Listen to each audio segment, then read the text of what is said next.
a moment assume the stage myself before the opera begins. I feel duty-bound, and I know as a teacher as well as a musician that what I am about to do is absolutely essential. I would like to tell you briefly the plot, the story of this opera before we start.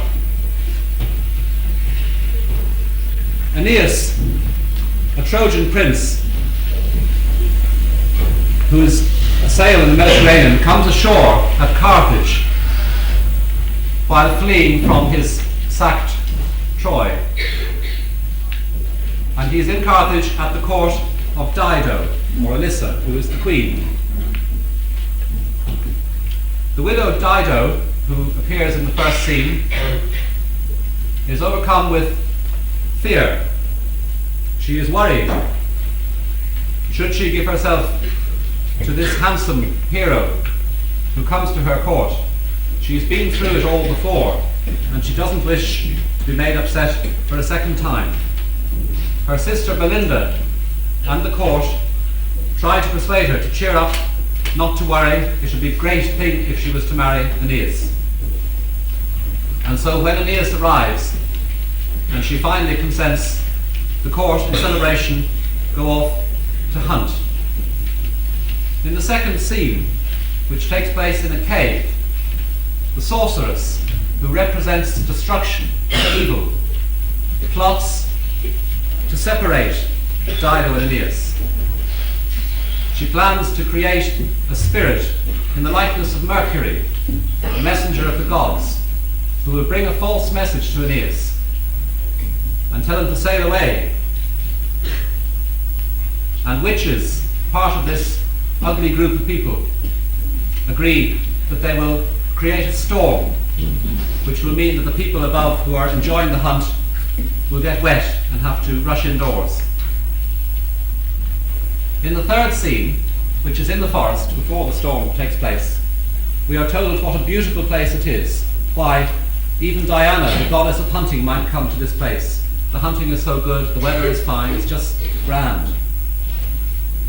Another woman from the chorus comes out and tells us that in fact this is where Diana used to come, because the fountain at this spot is where Diana used to bathe, and one day she discovered Actaeon, the great hunter, her son, who was spying on her while she was bathing, and in punishment she turned him into a deer, and he was eaten by his own hounds. But Aeneas will have none of this. He's too proud to worry about the fate of others. But Dido, seeing the clouds coming, realizes the approaching doom.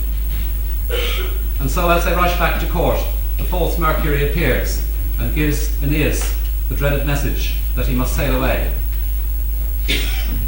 In the fourth scene, we are in the Carthage harbour. Well, we're not in it actually, but we're just up on the shore. And the sailors are making ready to set sail, having spent a weekend whining and wenching, as all sailors tend to do when they are ashore. The witches come out, and with glee they notice that their plan has taken effect. And just to make matters worse, because they are really very horrible people, these witches, they make plans for another storm, so that when Aeneas does set sail, his boat will sink. And then, of course, Dido has heard this dreadful news, which of course she feared all along. Aeneas comes in and tries to explain why he must go, but she calls him a hypocrite. One night you love me, and now tonight you say you must go. What kind of talk is this? Away, away, she sings.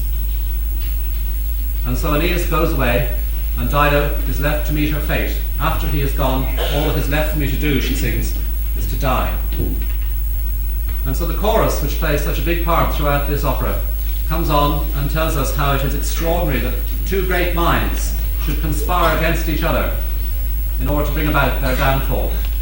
And in the final scene, Dido sings the great lament, which is written upon a ground bass, a device in music which was very popular in Purcell's time, which epitomizes the grief and tragedy of the whole story.